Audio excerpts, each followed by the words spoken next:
دوسری بات، وہ آج کل کا بڑا مسئلہ ہے، اس پر بھی چند باتیں عرض کر دیتے ہیں۔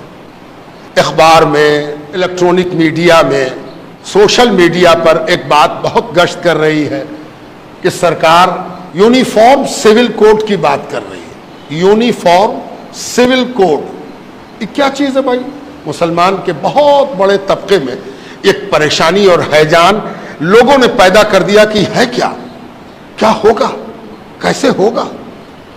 تو پہلے تو یہ سمجھنا چاہیے کہ جو لوگ یہ سب کام آج کل کر رہے ہیں وہ اپنے دیش کے لیے بہت ایماندار نہیں ہیں، بڑی ایمانداری اور سچائی کے ساتھ یہ کام نہیں ہو رہا ہے۔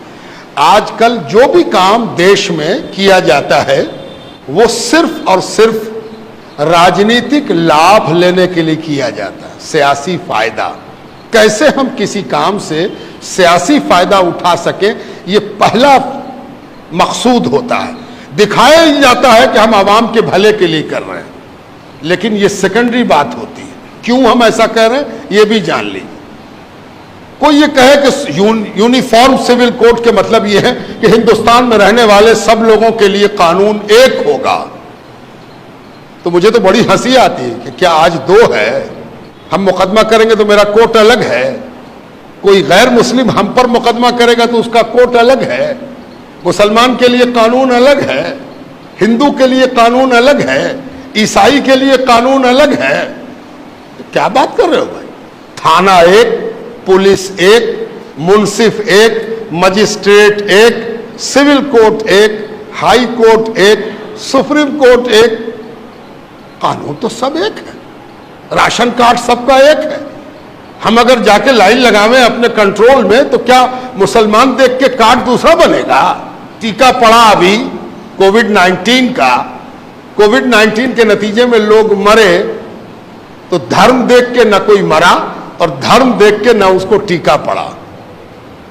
پورے ہندوستان میں رہنے والے تمام بھارت واسیوں کے لیے ایک قانون ہے، ایک بات ہے۔ لیکن ایک بات یاد رکھیے، آپ تو سب مسلمان ہیں۔ کوئی آپ کے گھر پر گیا تھا کہ سب لوگ گول ٹوپی پہن کے آئی ہو، ہے نا؟ کوئی گول پہن کے آیا، کوئی پلے والی پہن کے آیا، کوئی اونچی پہن کے آیا، کوئی نیچی پہن کے آیا۔ اس کا تعلق قانون سے نہیں ہے، اس کا تعلق آپ کی ذاتی پسند سے ہے۔ آپ کی ذاتی پسند ہے کہ ہم گول ٹوپی پہنے، آپ نے گول پہنا، کون آپ کو روک دے گا؟ اگر روکتا ہے کوئی تو اس کے مطلب یہ ہے کہ اس کا دماغ کھسک گیا ہے نا؟ جیسی ٹوپی پہننا آپ پہنی، یہ آپ کی پسند ہے۔ یہ ہنگامہ مچا دینا کہ یونیفارم سول کوڈ یہ ایسا ہے کہ سب کو ایک کر دیا جائے گا، یہ دراصل دو مقصد سے کیا گیا۔ اس مقصد کو جان لیجیے۔ پہلا مقصد یہ ہے کہ آپ بے چین ہو جائیے، گھبرا جائیے، کیا ہوگا، کیسے ہوگا، کیا کریں بھائی، بولو جلدی سے ہم کیا کریں۔ تو کچھ لوگ لگ جائیں گے کہ ایسے موبائل پر میسج کرو، ایسے فلانا کرو، یہاں پر جمع ہو جاؤ، یہاں پر لیٹ جاؤ، یہاں پر کھڑے ہو جاؤ، یہاں پر یہ بولو۔ یہ سب پریشان کرنے کی ایک صورت ہے۔ دوسرا مقصد کیا ہے؟ کسی کو خوش کیا جائے کہ ان لوگوں کو بہت کچھ مل رہا تھا، ہم ہی ہیں جو ان کا کاٹ رہے ہیں، ہم ہی ہیں جو ان کو ہم بے چین کیے ہوئے ہیں، ان کو ہم پریشان کیے ہوئے ہیں، ان کو پریشان کرنے والے ہم ہی نہ ہیں۔ تو دوسرا آدمی اکٹھا ہو گیا، سارے لوگ گلوبلائز ہو گئے، پولرائز ہو گئے کہ ارے یہ تو بہت اچھا کر رہا، مسلمان لوگ کو بہت فائدہ تھا، بہت بینیفٹ تھا، ہے نا؟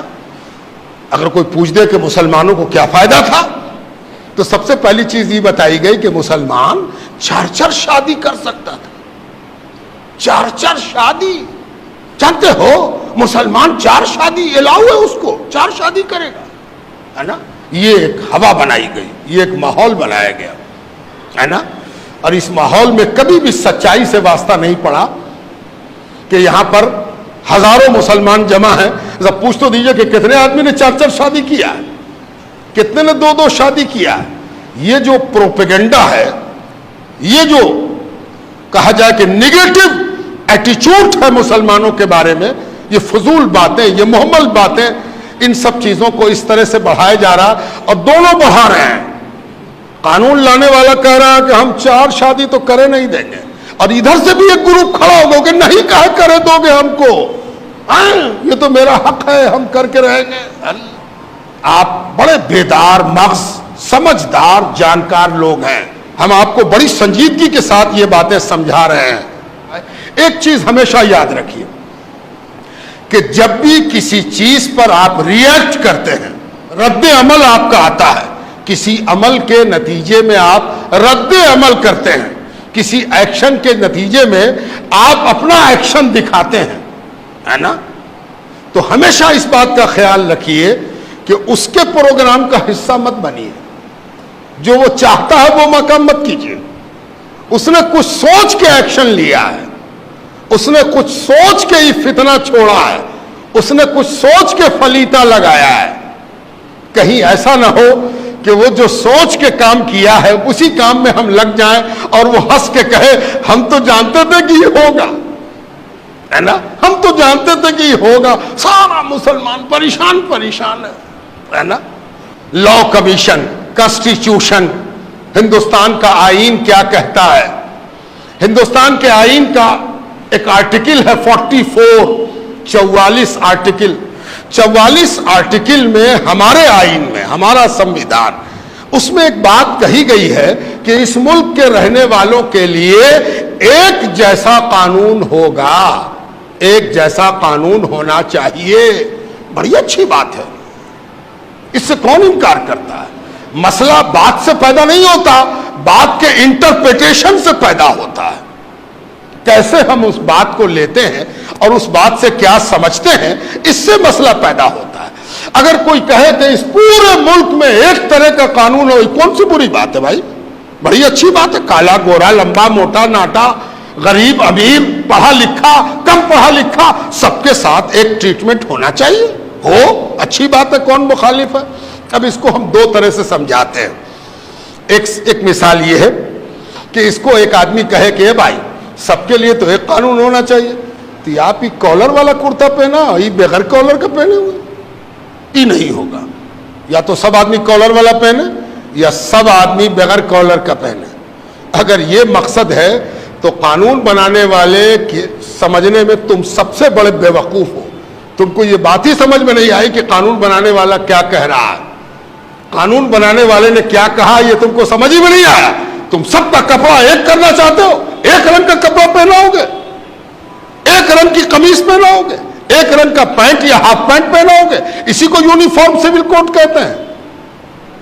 असल मकसूद उसका यह है कि इस मुल्क में हर आदमी आजाद होगा कि वो जो कपड़ा पहने उसमें कॉलर हो कि ना हो, ब्लू हो कि उजला हो कि हरा हो कि नीला हो कि पीला हो। ये यूनिफॉर्म सिविल कोड है। यूनिफॉर्म सिविल कोड के मतलब ये है कि हर हिंदुस्तानी को यह हक हासिल है कि वो अपनी तबीयत के मुताबिक कपड़ा पहने, अपनी तबीयत के मुताबिक लिबास इख्तियार करे।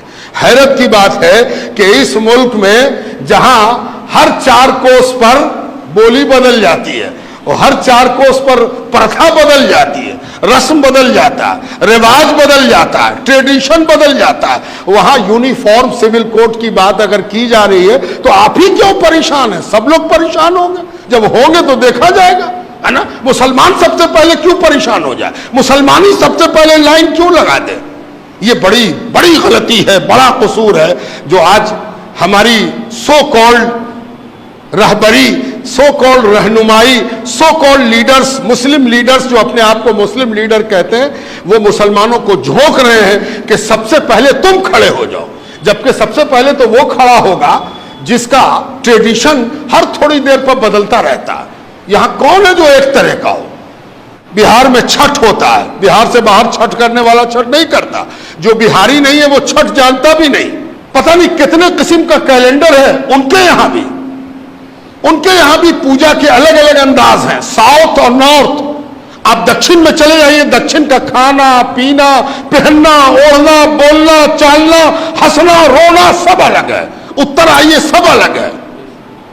तो इनको भी तो फिक्र होगी। आप ही क्यों फिक्रमंद हो? आप रुको, ठहरो, आप बढ़ने दो दूसरे को आगे, और दूसरे लोग आगे बढ़े। आसाम का ट्रेडिशन अलग, गुजरात का ट्रेडिशन अलग, एक दाहिने हाथ में एक बाएं हाथ में। और एक बात और है, किसी चीज पर रिएक्ट करने के लिए, रद्द अमल देने के लिए, किसी चीज पर तनकीद करने के लिए वो चीज सामने होनी चाहिए। अभी तो ये भी पता नहीं है कि कॉमन सिविल कोड का नेचर क्या होगा, क्या होगा, कैसा कानून होगा। ये बेमकसद की बात शुरू की गई और सारे तबके को परेशान हाल बना दिया गया। इत्मीनान रहिए, मुतमईन रहिए, अपना रिएक्शन देने में जल्दबाजी मत कीजिए, अपने आप को महफूज रखिए, घबराइए नहीं, ठहरे रहिए। कोई डरने और घबराने की बात नहीं है, इत्मीनान से अपने जगह पर रहिए। वक्त आवेगा, देखा जाएगा कि क्या वो करते हैं, कैसे वो करते हैं। उनके यहाँ भी बहुत से इख्तिलाफात हैं, उन इख्तिलाफात को वो कैसे एक करते हैं और सब मिलकर कैसे पाट लेते हैं। जैसे आपके यहाँ विरासत का कानून है, वैसे ही उनके यहाँ भी विरासत का कानून है। वो भी अपनी विरासत के सिलसिले में अपना कानून रखते हैं। ईसाई का अपना कानून, हिंदुओं का अपना कानून, बौद्धों का अपना कानून, पारसियों का अपना कानून, मुसलमानों का अपना कानून। जब इस मसले में कोई नक्शा साफ होगा तब हम लोग रिएक्ट करेंगे और हम लोग इस सिलसिले में सोचेंगे। अभी बहुत ज्यादा परेशान होना, अपनी हरारत बढ़ा लेना, अपना बुखार बढ़ा लेना, परेशान होना कि हमको क्या करना है। ये वोटिंग नहीं है कि हर आदमी जाके वोट दे आवे, रेफरेंडम नहीं है कि हर आदमी जाके अपनी राय दर्ज करा दे। इत्मीनान से बैठिए।